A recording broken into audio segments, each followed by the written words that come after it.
Donc, ce qui va être montré ici, c'est comment dans Illustrator faire du texte un peu comme on le faisait pour les enseignes de magasins fin 19e, début 20e, du lettrage. Euh, mais toujours, le but, c'est pas un tuto pour apprendre à faire ça en réalité. En réalité, c'est une explication avec un but, mais l'explication, c'est pour vous montrer comment fonctionne Illustrator au niveau de la gestion des fonds, comment on peut l'utiliser. C'est ça l'idée, c'est que vous apprenez, avec les différents exercices qu'on voit ici, vous apprenez différentes techniques, mais après, si vous arrivez à transférer vos connaissances et à combiner ce qu'on a vu, c'est encore plus génial, quoi. S'il n'y a pas de limite, d'ailleurs le slogan chez Adobe, c'est: «La limite est votre imagination».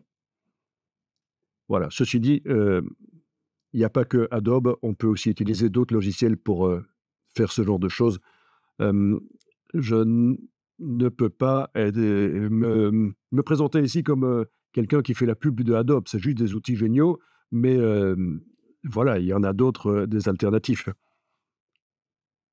Donc ici, j'ai tapé dans Google All Shop Lettering, c'est juste ce qui m'est passé par la tête pour trouver ce que je voulais trouver et ça a fonctionné. Je tombe sur différentes choses, hem, des lettrages. Voilà, celui-ci, justement, montre exactement l'effet que je recherche en fait. Vous avez du lettrage et, je vais voir si on sait l'afficher en plus grand. Euh, non, je vais rester là pour l'instant. Du lettrage et vous avez des soulignements en quelque sorte, des formes qui soulignent le bord des lettres. Une verticale ici, une courbe ici. Donc c'est comme si on avait d'abord dessiné les lettres, c'est d'ailleurs ce qui s'est passé. C'est ce qui se passe dans la vraie vie. On dessine d'abord la lettre et puis après on vient dessiner le bord dans une autre couleur éventuellement. Donc c'est ça l'effet. Donc c'est ce qu'on appelle du lettrage, du lettering. Et alors c'est revenu beaucoup à la mode, il y a des graphistes qui se sont spécialisés là-dedans. Le lettrage à l'ancienne,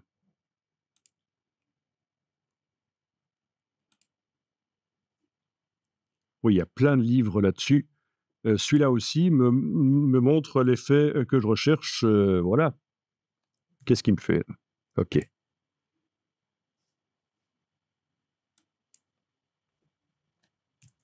Cet effet de soulignement par petites courbes, petites taches.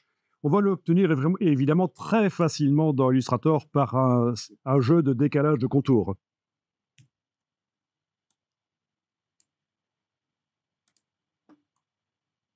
Donc si ça vous intéresse, le lettering, ça peut se faire dans les logiciels, ça peut se faire dans la vraie vie si on est doué sur des murs. On voit souvent ça, des décorations dans des bars, dans des restaurants, où sur tout un mur, il y a eu du lettering.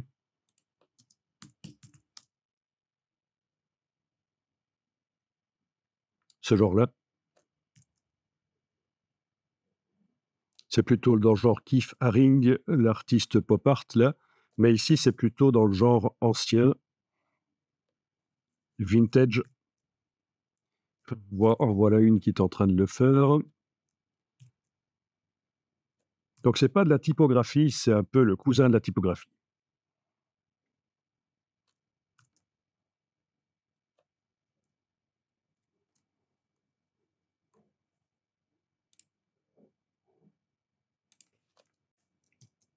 Bon, ben, essayons dans Illustrator. Donc, nouveau document.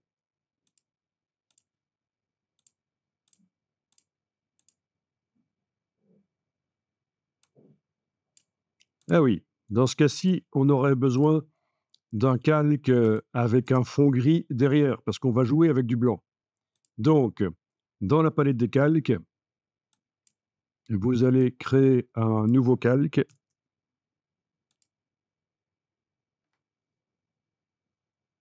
Les deux calques sont actuellement vides, donc je peux faire le rectangle gris, le grand rectangle gris qui va me servir à voir les choses blanches que je vais faire, que je ferai sur le calque 2. Bien, je peux le faire sur le calque 1, le grand rectangle gris. Donc, je dois activer le calque 1, le sélectionner dans la palette des calques, prendre l'outil rectangle, tracer en ayant zoomé en arrière. Voilà, tracer un grand rectangle. Palette nuancier. Je vais mettre en couleur de fond. Il faut que la case de fond soit en avant-plan dans la palette des outils. Je vais mettre un gris. Il y a du gris ici. Voilà, ça devrait suffire. Je verrouille le calque et je clique sur le calque 2 parce que je vais dessiner dans le calque 2. Et on peut enregistrer le document. Je vais l'appeler texte.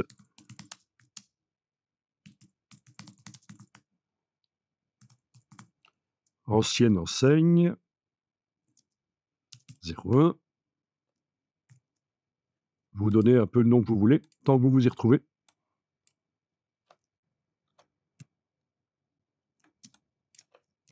Donc, je zoome sur la page A4.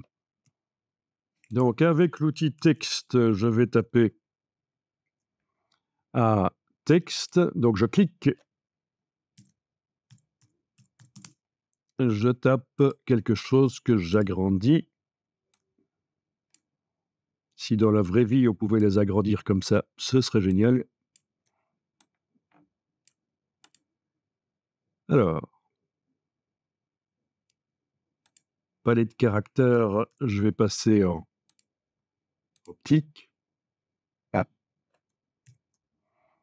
Et au niveau de la typographie, il faut choisir une police ronde. Ça marche mieux sur les polices rondes, bien rondes.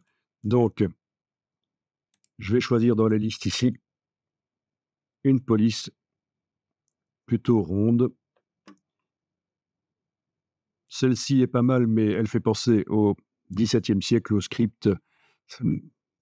Si c'est des bonbons anciens, pourquoi pas, mais vraiment très anciens, alors.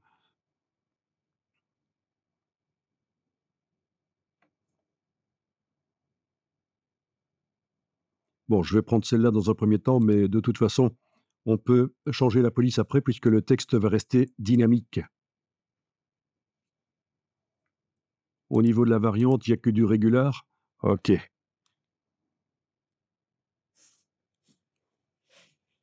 On va faire avec. Pas de faux gras ici, on ne complique pas les choses. Je vais déjà enregistrer le document.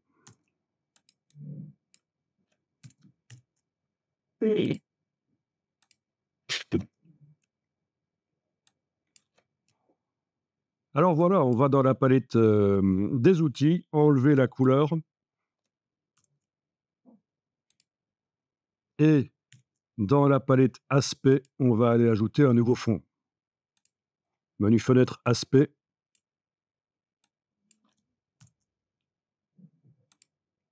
Ajouter un nouveau fond.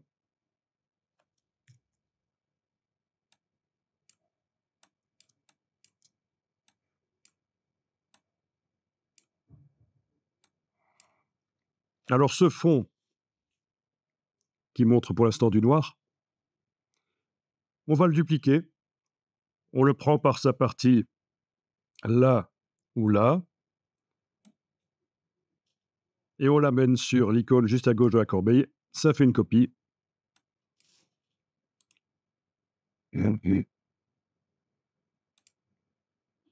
Le fond noir qui est en dessous, on va le mettre en gris.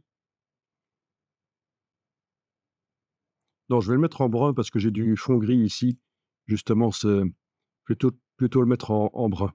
On a vu justement des exemples précédemment où le bord n'était pas été en brun.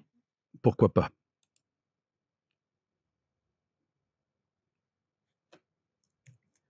On va bien sûr, sur cet objet qui est actuellement sélectionné, Et spécifiquement sur ce fond brun du dessous, on va aller mettre un effet de déplacement. Donc menu Effet, Distorsion et Transformation. Transformation. La case aperçue est cochée. Vous déplacez de manière à ce que ça aille vers la droite et le bas.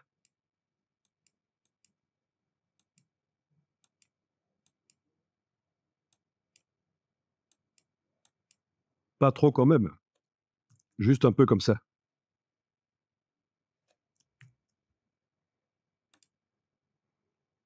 Ça aurait été quand même mieux avec une police plus épaisse, mais il est encore temps de le changer.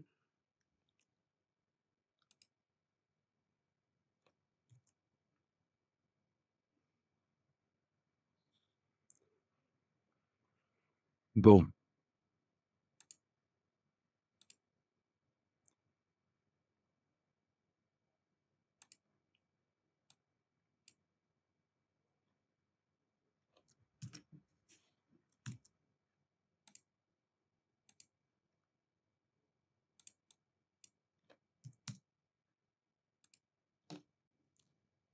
donc on n'a pas tout à fait l'effet recherché puisqu'il nous manque un espace vide entre le la lettre noire chez moi et son sa copie déplacée en brun ici. Donc ce qui va être fait, c'est tout simplement de dupliquer à nouveau le fond,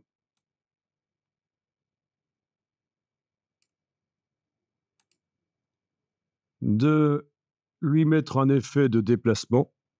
Alors d'abord, je vais lui mettre une couleur blanche. Voilà. Le fond du milieu va être blanc. L'objet est sélectionné. Le fond blanc est sélectionné. Je peux aller mettre un effet. Distorsion, transformation, transformation. Case aperçue cochée, je déplace. Voilà. Et je regarde le brun. Je regarde ce qui arrive au brun. C'est ce qui m'intéresse, c'est cet effet euh, de trait.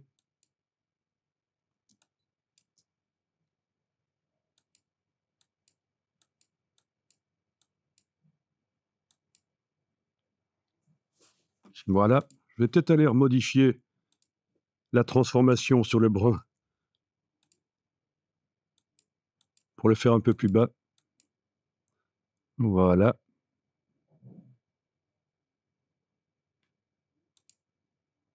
La transformation sur le blanc.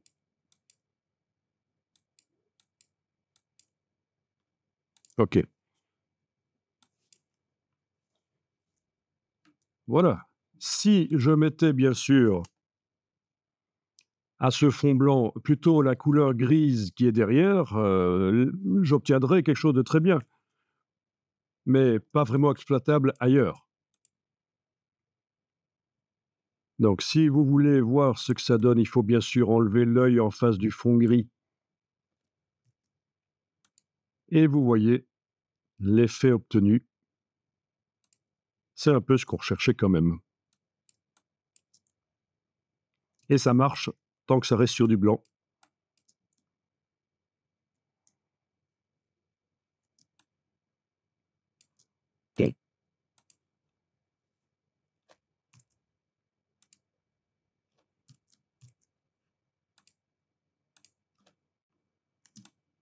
OK, je vais dupliquer ça. Avec la flèche noire et la touche Alt, je déplace, ça fait une copie, je continue à travailler sur cette copie-là. Je vais tester juste un tout petit peu ici. Objet, distorsion, créé d'après une déformation. Vous ne le faites pas nécessairement, mais c'est juste pour voir s'il y a ici ce que je recherche, c'est-à-dire à la place d'une déformation arc, une déformation. Alors, ouais, c'est ça. Voilà. Bon, voilà, c'est exactement ce que je cherchais. Donc, vous pouvez y aller si vous voulez. Menu objet, distorsion de l'enveloppe. créé d'après une déformation. Et ici, j'ai choisi monter.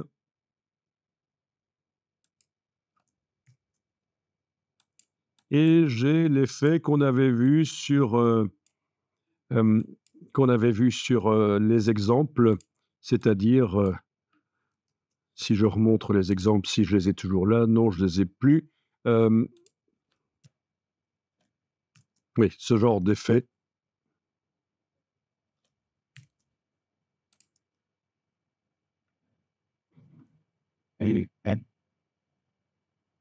Ah, on peut y passer du temps à faire ce genre de choses. Ah oui, voilà une vraie, hem, enseigne de magasin sous copyright. Il y a le iStock, le watermark, comment est-ce qu'on dit en français encore? Le filigrane, voilà, c'est ça en français, qui indique que c'est une image protégée. On peut l'acheter sur iStock. C'est une banque d'images, hein. Ah, OK. Ça, pour faire ça, ce serait plutôt dans Photoshop, ce genre d'épaisseur sur le texte. Mais il est tout à fait possible de transférer le fichier Illustrator dans Photoshop et de continuer dans Photoshop le travail sur quelque chose qui a été fait dans Illustrator. Et de modifier même le document Illustrator et en même temps, ça se modifie dans Photoshop. Donc, mais ça, c'est plutôt de la formation avancée quand on commence à jouer avec les deux logiciels en même temps.